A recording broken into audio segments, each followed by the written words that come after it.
Guys, hari ni kita nak masak ni. Di tahun ke-9 dah pun bermula, sejom kita start. So untuk resepi sahur yang pertama hari ni kita nak buat ayam sos plum. Yang ni sangatlah senang, nasi lepas gajah 5 je ni. Korang ambil ayam, campurkan dengan black pepper dan juga sos tiram. Ni ladi hitam.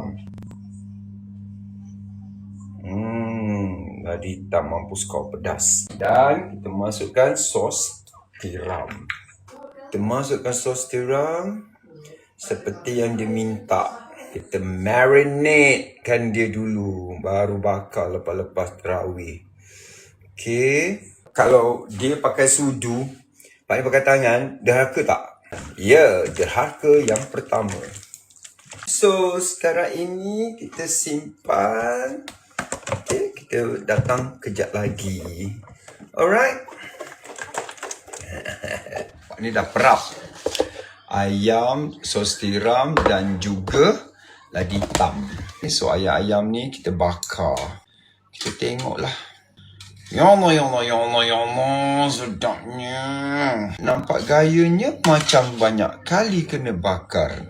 Sebenarnya dia potong yang bahagian hujung kepak ni tau guys. Dia potong. Pak ni tak potong, malah lah. Derhaka.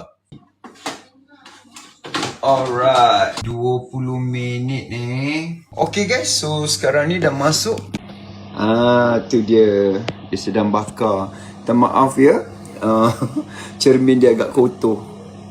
Maknanya orang selalu masuk dapur. Yang bersih tu orang tak masuk dapur. Sementara itu, dia kata 3 cili merah. Kita buat 4. Dia kata 3 warna hijau. Kita buat 4. Aku ni derhaka aja. Kan tak jadi kan? Tak payahlah keluar video ni. Karamin, saya buat tak jadi. 8 cili padi, kita letak 10. Okey, lepas tu? Bawang merah dengan 14 bawang putih. So korang 1 bawang merah. 1 bawang merah. Kenalah 2 tak? Kita ambil 1,5 lah kecil ni. Ni kecil. Ya Allah, pisau pun tumpul. Pisau banyak, terambil yang tumpul. Rasaklah.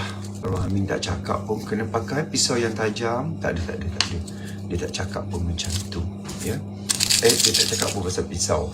Kau nak pakai gigi pun boleh, dia kata. Asah dulu, tak ada pengasah. Masalahnya, boleh pakai gigi awak? Nak asah ni, boleh pakai gigi awak nak asah pisau.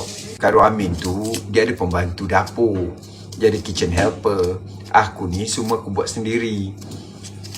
Dia tahu potong-potong semua dah siap. Dia main campak-campak je. Aku ni buat sendiri. Lain.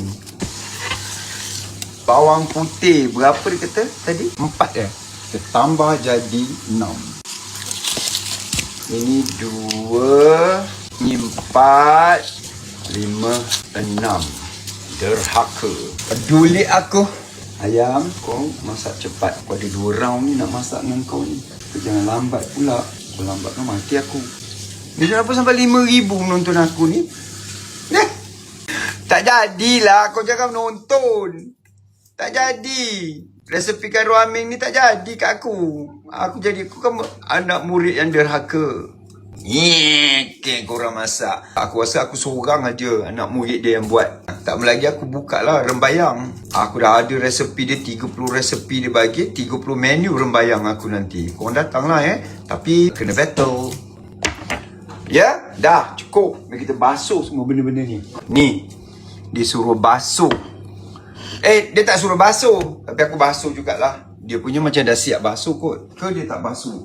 Nah, ni satu benda aku tak faham Dia cakap chop-chopkan benda ni. Chop-chopkan benda ni apa? Maksud dia apa? Dia tak nak halus-halus. Kalau pakai blender kan dia halus. Chop-chop tu apa guys? Pakai chopper? Chopper yang macam mana? Ini chopper Yang kecil ni chopper. Macam mana nak masuk benda ni semua? Kan banyak. Mana nak masuk dalam benda kecil ni? Buat sikit-sikit. Kau ingat aku ada kesabaran ke? Buat sikit-sikit. Kau ingat aku ada kesabaran?